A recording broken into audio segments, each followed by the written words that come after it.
Kevin Hunter with Jeff O'Brien here on the Business Forum Show, chatting about buy-sell agreements. And we've been talking a little bit about triggering events and what really triggers a buy-sell agreement. What are some of the common ones that you would draft an agreement like this, Jeff? Well, like we were talking about, Kevin, I said an offer from a third party, so voluntary attempted transfer would typically give the right of first refusal on the other owners to buy that member out.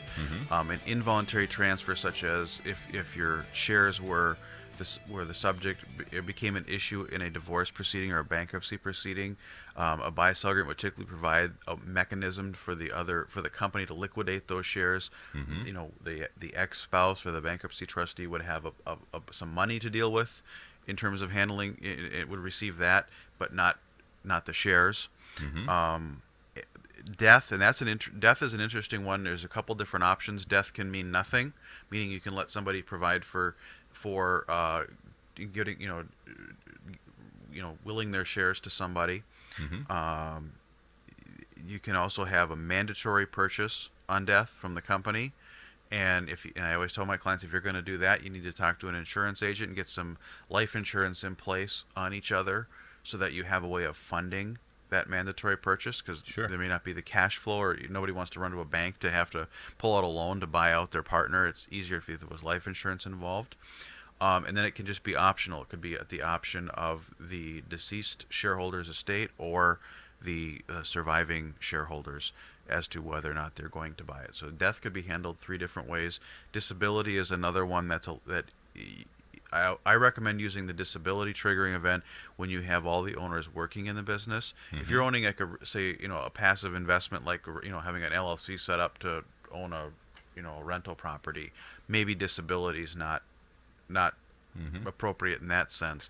But if you're working if you're all working in a business and it's a restaurant or a manufacturing company or something like that, it makes sense that if someone is no longer able to, is disabled to the point where they can't perform their duties for say 6 or 9 months or 12 months, or whatever they decide, then there may be a justification for a buyout. And again, you can get disability insurance that would fund that.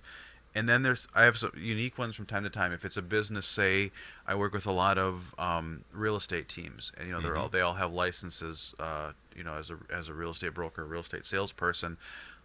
If someone loses their license and can't do the work and can't be engaged in real estate sales anymore, that can be a triggering event. Certain professional businesses, like law firms, being an attorney, exactly. Your partner gets kicked out of the bar. Yep. Chiropractors, veterinarians, those of us that are under the Minnesota Professional Firms Act, where you can only be a professional to own the company. If somebody loses their right to practice, that I've structured in as a triggering event.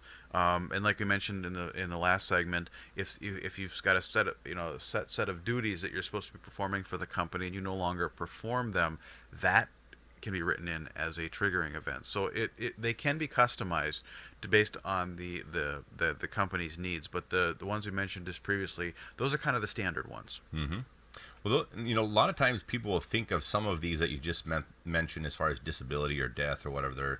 People will think, well, that's not going to happen to me. And so there's a little bit of this Superman complex going on, however you want to label it. But I do want to make something really, really clear here, is that what percentage of people exit their business, Jeff? 100%. Yeah, exactly. 100% exit their business. So whether you go feet first or you go on some either involuntary or voluntary way, you're going to exit your business. Having a buy-sell is really, really smart. Can we visit a little bit about determining valuation for the organization? Yeah, the second piece of this, and probably the most important part of the buy-sell, is, okay, so these triggering events happen. Now what?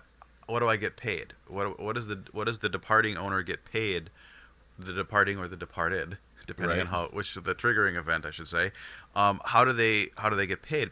And it can be a lot of different ways. And a lot of times our default is what we call the dueling appraiser method. And you probably it's ideally everybody sits down once a year and decides what it's worth, right? That doesn't always happen. So we have to kind of assume the worst, that not only if one of these events happens and they haven't agreed and the owners haven't agreed on a valuation in the previous year or whatever, that they can't even agree on anybody that they would use to value it. Okay, so what we typically say is, we want you to the owners will sit down and mutually agree in writing on a valuation every calendar year. Okay, if that doesn't happen, then at the time the triggering event happens, they try to come up. At that point, they try to mutually agree.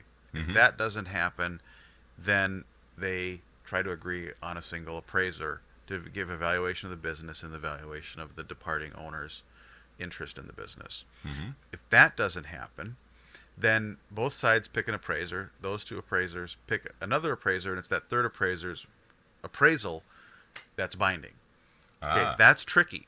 I've had others will say, we want to use a particular valuation firm because maybe they had a recent valuation. They've already got a firm that they've used.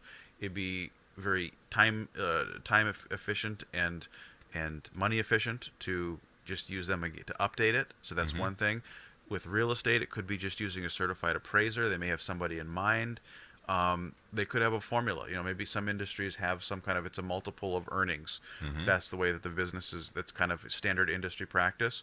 They could use that and just write the formula right into the agreement. There's no one way to do it. It's whatever everybody can agree on. The goal is to have a method of determining valuation that leaves nothing to dispute. Because remember, the goal of this is to stay out of court, right? Sure, this is an alternative dispute resolution mechanism, this buy-sell agreement.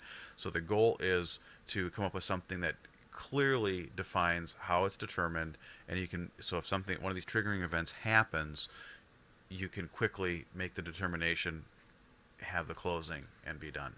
So the lesson here is keep that document living, because if you're going to keep your appraisals and whatnot up to date, it's going to be far easier should a triggering event come about, and there's less things to argue and fight about. That's right. And you get the resolution much quicker. We've got about a minute left here, Jeff. What about payment terms? Payment terms, there's, again, no hard and fast rules, but generally speaking, what typically happens is there's a down payment of some amount, of some percentage of the purchase price, and then it's paid over time on a promissory note secured by a pledge of those shares that are being turned in.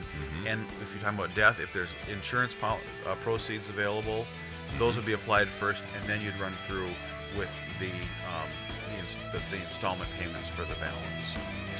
Excellent. Kevin Hunter with Jeff O'Brien here on the Business Forum Show, talking about buy-sell agreements. You can contact Jeff O'Brien at jobrien@loman.com. Again, that's jobrien@loman.com. Kevin and Jeff here on the Business Forum Show. Thanks.